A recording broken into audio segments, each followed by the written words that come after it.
Les histoires de Madi.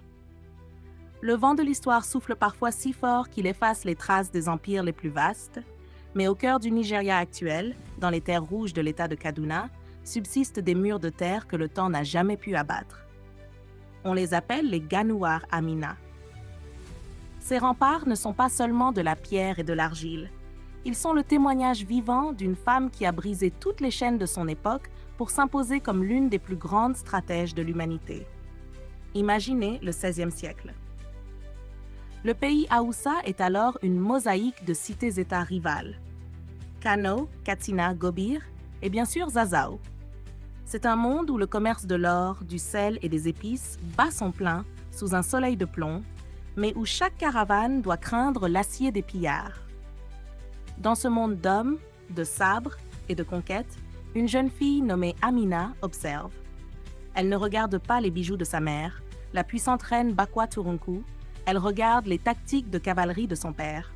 Elle n'écoute pas les chants langoureux des poètes de la cour, elle écoute le chant strident du métal que l'on aiguise dans les forges royales. Amina naît vers 1533 à Zazzau. Dès son plus jeune âge, elle se distingue par un tempérament de feu qui déroute les anciens du palais.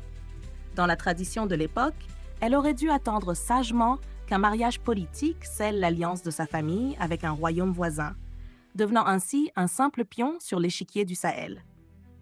Mais Amina refuse ce destin tracé dans le sable. Elle commence à s'entraîner secrètement, puis ouvertement avec les Sarkinyaki, les maîtres de guerre de son père. Elle apprend l'art de l'escrime, le maniement de la lance et surtout la maîtrise absolue de la cavalerie lourde. À 16 ans, elle est déjà une guerrière accomplie, capable de diriger une charge avec une précision et une fureur déconcertantes. Son grand-père, impressionné par cette détermination farouche, lui offre l'accès exclusif au conseil de guerre, une première absolue dans l'histoire de Zazzau qui choque la noblesse masculine. Mais le véritable tournant survient en 1566, à la mort de son père. C'est son frère cadet, Karama, qui monte sur le trône selon la coutume patriarcale. Amina ne proteste pas, car elle ne cherche pas le pouvoir pour les honneurs, mais pour l'action. Elle devient le bras armé de son frère, passant les 10 années suivantes sur le champ de bataille à forger une réputation de terreur chez ses ennemis. Les soldats ne disent plus qu'ils suivent les ordres du roi. Ils murmurent avec une crainte respectueuse qu'ils suivent la lionne. En 1576, la mort frappe à nouveau. Son frère Karama s'éteint, laissant un vide immense et un royaume vulnérable. Le Conseil des Anciens hésite, car confier le destin d'un empire à une femme est un pari jugé fou par les cités voisines. Pourtant, Amina n'attend pas de permission. Elle s'empare de la couronne et devient la 24e souveraine de Zazzau par la force de son aura. Mais ne vous imaginez pas une reine restant assise sur un trône de cuir à donner des ordres depuis le luxe de son palais. À peine 3 mois après son couronnement, elle convoque ses généraux et prononce une phrase restée gravée dans la légende. « Aiguisez vos armes, car nous allons faire de Zazzau le centre du monde. » Elle lance alors une campagne militaire qui va durer 34 ans.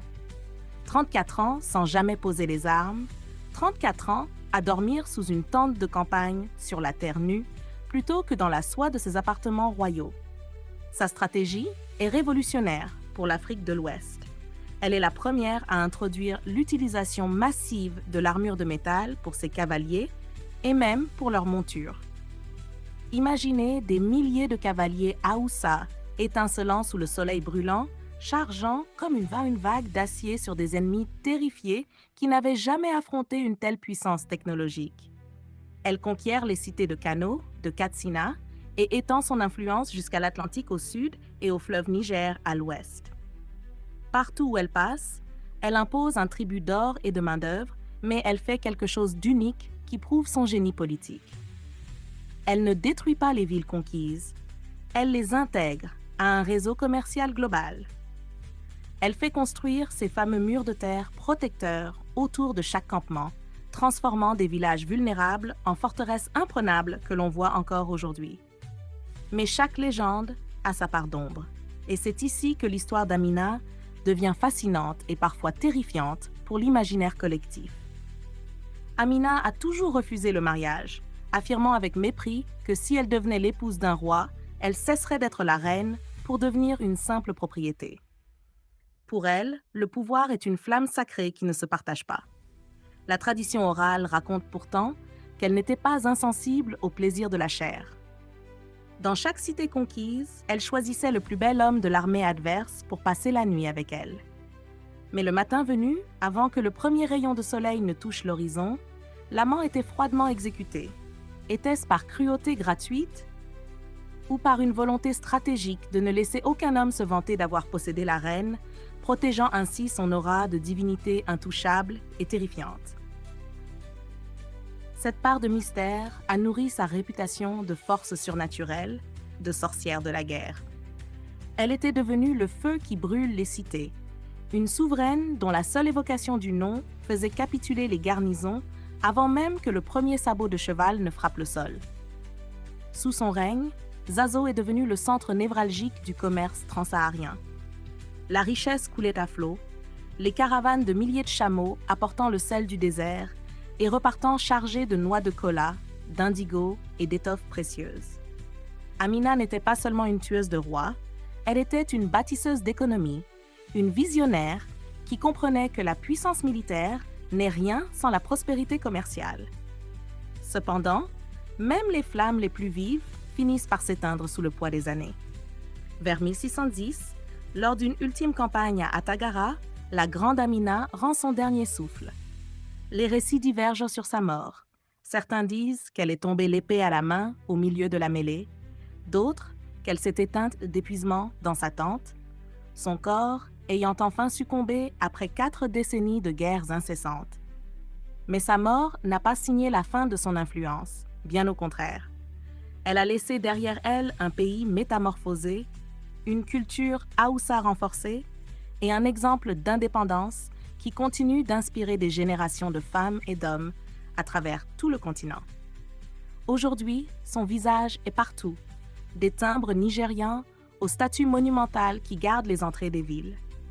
Elle a prouvé au monde entier que la force d'un dirigeant ne réside pas dans son genre ou sa naissance, mais dans sa capacité à voir plus loin que l'horizon et à porter son peuple vers la grandeur. L'histoire d'Amina nous pose une question fondamentale sur l'ambition, le pouvoir et le sacrifice personnel. Elle a renoncé à la sécurité d'un foyer, à la douceur d'une vie de cour, et peut-être même à l'amour pour bâtir un héritage immortel qui défie les siècles. Elle n'était pas seulement une reine africaine, elle était une pionnière mondiale de la stratégie et de la logistique militaire. Alors que les murs de terre qu'elle a bâtis s'effritent lentement sous l'effet de l'érosion et des pluies tropicales, son nom, lui, reste gravé dans le granit de la mémoire collective de l'humanité. L'épopée de la lionne de Zazao nous apprend qu'une femme ne porte pas seulement une couronne de parade, elle peut aussi porter l'épée qui change définitivement le cours de la civilisation. Son histoire nous rappelle que l'histoire appartient à ceux qui ont le courage de l'écrire eux-mêmes, dans la sueur, dans le sang et dans la gloire éternelle d'un empire qui ne dort jamais.